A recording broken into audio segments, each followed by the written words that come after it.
Good evening, and welcome to the Dell Children's Ball. Share joy. So what's the difference between joy and happiness?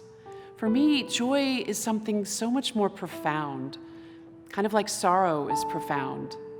The Indian philosopher Kahlil Gibran says, "Joy is your sorrow unmasked." It's as if joy is something deep within us that changes us and has us experience the world in a different way. In our hospital, we know both, joy and sorrow, and sometimes they come in the same moment. Several weeks ago, I was talking with Dr. Steve Roach, the pediatric neurologist who's chair of our program at Dell Children's. And he began telling me about a time when he was a young neurologist, and some parents brought their child to him in his office, and it was left to him to tell them the devastating diagnosis of their little boy. He shared with them that their child had a severe brain anomaly, that more than likely he would never walk or talk. It was after delivering that news that the mother asked him a very poignant question.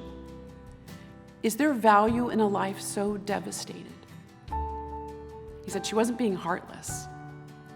In fact, she was asking a very profound question about the meaning of life itself. And he thought to himself, one feels so inadequate when the kindness of your humanity is all you have to offer someone who needs so much more. And so, how did he answer her question? He said, there is value in any life that knows joy. He didn't realize, I don't think, at the time that it was such a critical moment for those parents.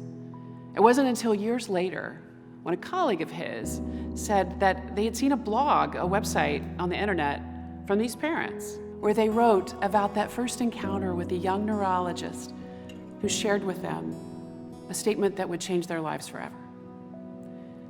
Their whole blog was dedicated to how they share joy of their child with the world.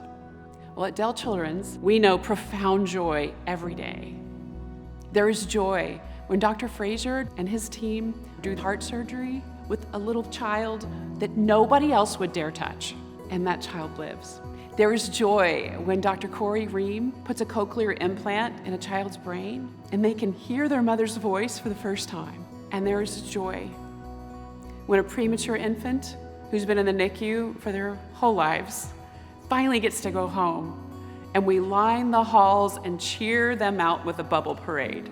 And there's joy when even that little boy with a brain anomaly who doesn't walk or talk looks up at you and smiles. So consider what joy is for you in your life. How do you feel it profoundly in your soul? And would you consider creating moments like this for families and children in our community? For there is value in a life that knows and shares joy.